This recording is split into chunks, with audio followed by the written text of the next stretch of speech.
एक बार फिर भाग 10। प्रिया की फैमिली शेखर के यहाँ डिनर पर जाती है। वहाँ शादी की डेट पक्की होती है।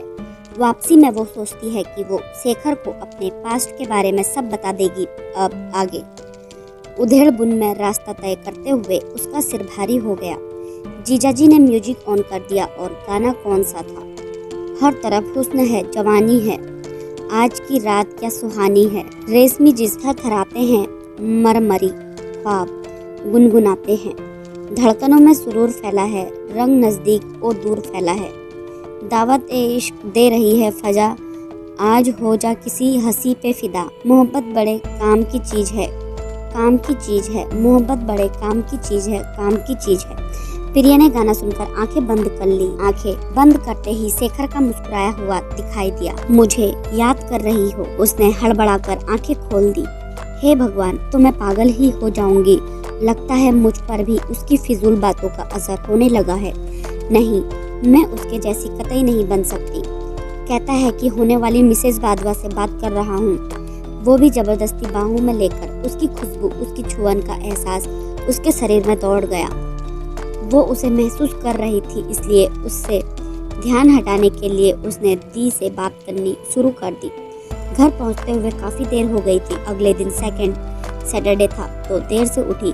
सब ब्रेकफास्ट कर चुके थे। उसने दीदी की सासू माँ के पैर छुए। उन्होंने मुस्कुराकर कहा, बिटिया जितना आराम करना है कर ले, फिर तो ससुराल चली जाएगी। निभा, देख तो जब से शादी तय हुई है हमारी प्रिया कितनी खिल गई है। दी उसे देखकर मुस्कुराने लगी। हाँ माँ, आप सच कह रही हैं। वो झिझक कर वहाँ से उड़ गई। मौका लगते ही उसने दी से बात की। दी, मैं उसे सब कुछ बताना चाहती हूँ। दी चौंक पड़ी। सब कुछ मतलब अभय के बारे में? दी ने गुस्से से अपना माथा पकड़ लिया। तुम जैसी पागल लड़की मैंने आज तक नहीं देखी। क्या है बताने जैसा? मुझे बताओ। वो बहुत गुस्से से बोल पड़ी। मुझे लगता है कि तुम ये शादी ही नहीं करना चाहती हो ये रिश्ता टूट जाए। मैं उसे बुलाती हूँ और ये किस्सा यही खत्म कर देते हैं। पर दी, उसने मुझे अपने पास्ट के बारे में सब कुछ बताया है। उसके पास्ट की छोड़ो, तुम अपनी बात करो। पुरुष 100 गुनाह करे तो भी वो अपने गुनाह नहीं गिनता और स्त्री की एक भी गलती बर्दाश्त नहीं कर सकता। जो कुछ था ही नहीं, तुम्हें उसके बारे में बात करनी है और जो तुम्हें प्यार करता है उससे तुम बात ही नहीं करना चाहती। आप ऐसा कैसे कह सकती हैं? क्या मैं ब्लाइंड हूँ जो मुझे तुम्हारी रूडनेस नहीं दिखती? जाओ, मुझे तुमसे बात ही नहीं करनी है। जो जी में आए वो करो। सॉरी दी, ऐसा मत कहो। आपके सिवा मेरा है ही कौन? उसकी आंखें नम हो गई। तो मैं तो बस आपसे पूछ रही थी। तो ठीक है, आज के बाद इस बारे में कोई बात नहीं करेंगे। दी ने उसे देखते हुए कहा, तुम यहीं से ऑफिस जाया करो। शादी की तैयारी करनी है, जरूरी कामों की लिस्ट बनानी होगी। उसने गर्दन हिलाकर हाँ कर दी। हो सके तो बीच बीच में छुट्टियां करो और खुश रहो। दिन तो जैसे पंख लगाकर उड़ने लगे थे। जैसे जैसे डेट नजदीक आ रही थी उसके दिल में एक अजीब सा डर समाता जा रहा था। दी ने उससे कहा, प्रिया आज शेखर आएगा, तुम्हें उसके साथ जाना है। उसने अपनी शॉपिंग करनी है। दी, मैं क्या करूँगी जाकर? मुझे जेंट्स के लिए शॉपिंग का कोई अनुभव नहीं है। पसंद वो खुद करेगा, तुम्हें सिर्फ उसके साथ जाना है। अब प्रिया चुप हो गई। दी से बहस करना बेकार है, सोचते हुए चुपचाप बैठ गई। शेखर आ गया। दी के साथ बेतलुकी से बातें करता रहा। दीदी, शाम को मिलता हूँ। गाड़ी का डोर खोलकर बड़ी अदा से मुस्कुराया। आइए योर हाईनेस। वो चुपचाप बैठ गई। गाड़ी चलाता हुआ अलमस्त गुनगुनाते हुए उसकी तरफ देख रहा था। एक अजनबी हसीना से मुलाकात हो गई। फिर क्या हुआ ये न पूछो, कुछ ऐसी बात हो गई। अरे मैम, मुस्कुरा भी दीजिए ना। आप तो कुछ भी पहने हर चीज आपको कॉम्प्लीमेंट करती है। So I want us to be together. वो चुपचाप सुनती रही। उसने गाड़ी साइड पर रोक दी। उसकी तरफ झुककर उसके करीब आ गया। बात नहीं करोगी? प्रिया के पास पीछे हटने का ऑप्शन नहीं था। उसने नजरें झुका ली। तुम्हारी इसी अंदाज पर तो मर मिटा हूँ। उसने कोमलता से उसके बालों को छुआ। वो उसके आफ्टर सेव की फ्रेग्रेंस महसूस कर रही थी। चलो आज ही शादी कर लेते हैं, उसने धीरे से फुसफुसाकर कहा। मैं चाहता हूँ कि प्रिया का चेहरा लाल हो रहा था। उसने नर्वसनेस में अपने हाथों की उंगलियां आपस में बांध ली। हमें देर हो रही है, उसने धीरे से कहा। नहीं तो देर कहाँ हो रही है? वो मुस्कुराया। लोग देखेंगे तो क्या कहेंगे? प्रिया ने धीरे से कहा। देखते रहें, मुझे परवाह नहीं है, प्लीज चलिए ना। प्रिया ने अपने हाथ से उसे पीछे किया। शेखर ने उसका हाथ पकड़कर अपने सीने से लगा लिया। मेरे को हार्ट अटैक दिलवा कर रहोगी हॉटलेस गर्ल। उसने फिर से ड्राइव करना शुरू कर दिया। आपने जिद करके अपने घर वालों को इस शादी के लिए मनाया? हाँ बिल्कुल, उसने मस्त अंदाज में गर्दन हिलाते हुए कहा। जिद से सब दिल भर जाता है, तब उसे छोड़ दिया जाता है। मेरे बारे में बड़े नेक ख्याल है तुम्हारे। जिद और जिंदगी में फर्क होता है। मैं जिद छोड़ सकता हूँ, जिंदगी नहीं। और तुम मेरे लिए क्या हो, काश तुम समझ सकती। वो गंभीर होकर बोला, ये सब बातें छोड़ो, ये बताओ हनीमून के लिए कहाँ चलोगी? ग्रीस, स्विट्जरलैंड या फिर कहीं और? प्रिया चुपचाप सुन रही थी। कहीं नहीं जाना चाहती हो तो ठीक है, मुझे तो तुमसे मतलब है। वो उसकी तरफ देखकर मुस्कुराया। रोखेपन की भी हद होती है। सब कुछ किया पर रोमांस की पढ़ाई नहीं की। प्रिया मन में सोच रही थी, आपने तो रोमांस में पीएचडी कर रखी है। चलिए, कहाँ चलना है? चलो हमारे विला पर चलते हैं, तुमने देखा नहीं है। चलो दिखा देता हूँ, कुछ पल अकेले में सुकून से गुजार लेंगे। वो मुस्कुरा दिया। प्रिया का दिल बैठ गया। चल रही हो ना? चले? अरे इतना मत डरो, मजाक कर रहा हूँ। तुम्हारी शादी तक मुझसे दूर रहिए वाली फीलिंग की कद्र करता हूँ। प्रिया ने एक गहरी सांस ली। शेखर ने उसकी तरफ देखा। मैं तुम्हें तकलीफ कैसे दे सकता हूँ? शॉपिंग का तो सिर्फ बहाना था तुम्हारे साथ कुछ वक्त बिताने का, इसलिए दीदी से रिक्वेस्ट की। सीधे तुम्हें कहता तो तुम नहीं आती। इतने में प्रिया का फोन बज उठा। उसने देखा तो दी का फोन था। रिसीव किया तो वो बेतहासा रो रही थी। हेलो दी। दी, क्या हुआ आपको? रो क्यों रहे हो? शेखर ने गाड़ी रोक दी। प्रिया, तेरे जीजाजी को हार्ट अटैक आया है, उन्हें उनके ऑफिस से हॉस्पिटल ले गए हैं। मैं भी जा रही हूँ।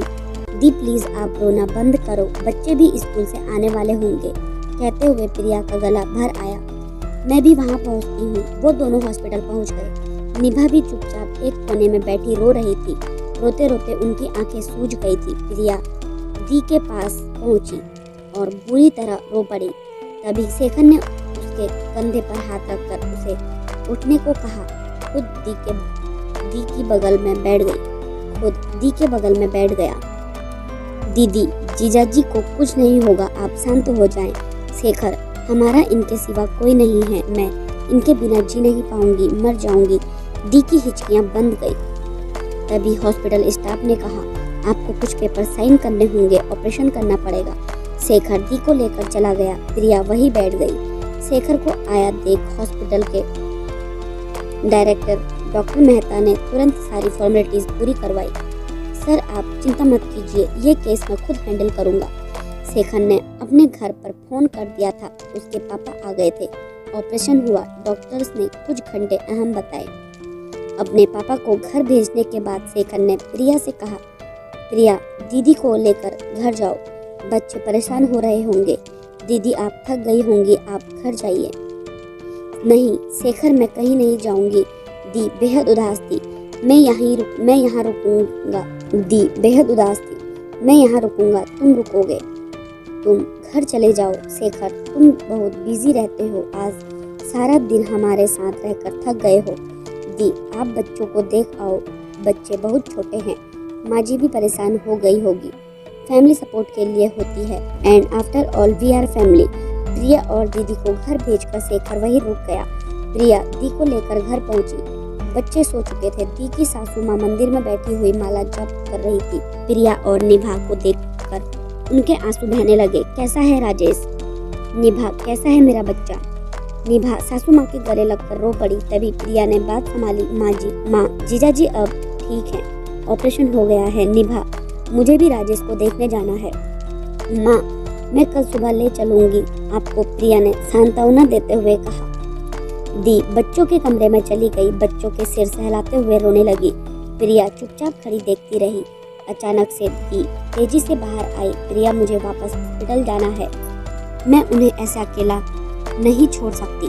दी आपकी तबीयत खराब हो जाएगी, मैं चली जाती हूँ, आप बच्चों के साथ रहो, सुबह मैं आऊंगी तब आप जाना। दी इस समय हम सबको हिम्मत रखनी होगी।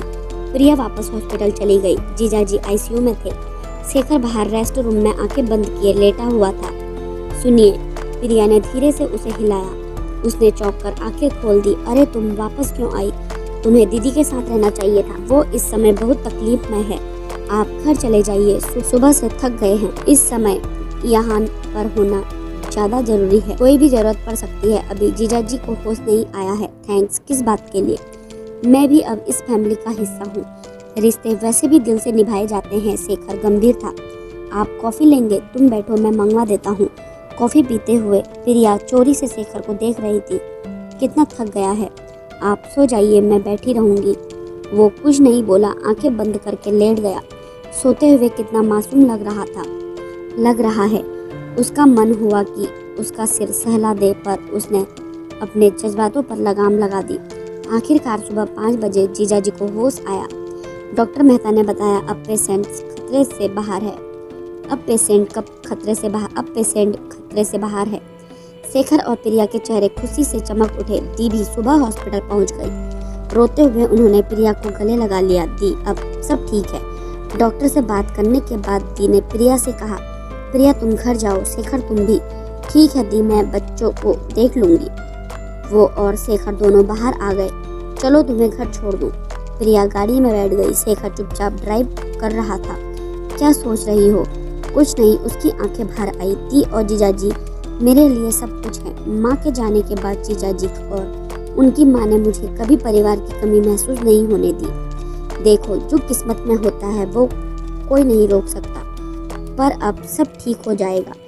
दीदी के सामने इमोशनल मत होना, वो वैसे ही इतनी परेशान है। प्रिया उसकी बातें सुन रही थी। आज उसका मन था कि वो बस कहता रहे। घर पहुंचकर उसने कहा, ब्रेकफास्ट करके जाइए। नहीं, मैं चलता हूँ, घर जाकर नहा धोकर ब्रेकफास्ट करूँगा। 12 बजे एक बहुत ज़रूरी कॉन्फ्रेंस अटेंड करनी है। कुछ देर आराम कर लेंगे तो फ्रेश फील होगा। रात में भी आराम नहीं मिल पाया। कुछ भी प्रॉब्लम हो तो कॉल करना, शेखर ने कहा। उसके जाने के बाद प्रिया अंदर आई। उसने 2 कप चाय, 1 कप दी की सासू माँ को देकर उनके साथ बैठ गई। अब जीजाजी को होश आ गया है, मैं आपको अस्पताल ले जाऊंगी। तैयार होते हुए प्रिया शेखर के बारे में सोच रही थी। आज दिन में उसे कॉन्फ्रेंस अटेंड करनी है और रात भर भी अनकंफर्टेबल रहा है। वैसे है तो बहुत केयरिंग। कल उसका बिहेवियर बिल्कुल चेंज था। मैं तो उसे एक बिगड़ा हुआ जिद्दी रईस ज़्यादा समझती थी, पर कल वो बिल्कुल अलग लग रहा था। उसका मनमौजी स्वभाव परेशान करता है, पर जब उसने हमदर्द बनकर हाथ थामा तो सारी जिम्मेदारी उठा ली। सचमुच वो मेरी सोच बदलने लगा है। जब वो अस्पताल पहुंची तो वहाँ शेखर की मम्मी आई हुई थी। उसने उनके पैर छुए। दी की सासू माँ अस्पताल में बहुत भावुक होकर रो पड़ी। अब सब ठीक हो गया है, आप परेशान न हों। शेखर की माँ उन्हें सांत्वना देने लगी। अभी थोड़ी देर में राजेश जी से मिलने देंगे। डॉक्टर मेहता आए और उन्होंने कहा कि आप में से कोई एक पेशेंट से मिल सकता है, सिर्फ थोड़ी देर के लिए। माँ और दी एक दूसरे की तरफ देखने लगे। तभी प्रिया ने कहा, दी पहले माँ मिल लेगी, फिर मैं माँ को लेकर घर चली जाऊंगी। माँ को अंदर भेजकर प्रिया शेखर की मम्मी को कहने लगी, आप बैठ जाइए मम्मी। शेखर की मम्मी ने प्यार से उसे अपने पास बैठा लिया। निभा दी की आंखों में अब भी आंसू थे। प्रिया ने प्यार से दी के आंसू पोंछ लिए। बस दी, अब नहीं रोना है, जीजाजी देखेंगे तो बहुत नाराज हो जाएंगे। माँ और बच्चों को आपको ही संभालना है। प्रिया सही कह रही है निभा, शेखर की मम्मी बोली। प्रिया सोच रही थी वो अस्पताल से घर पहुंचकर शेखर को फोन करेगी, तब तक उसकी कॉन्फ्रेंस भी खत्म हो जाएगी। आज के लिए इतना ही। इससे आगे की कहानी जानने के लिए हमारे चैनल पर बने रहें, और हमारे चैनल पर नए हैं तो चैनल को लाइक, शेयर, सब्सक्राइब करना ना भूलें। धन्यवाद।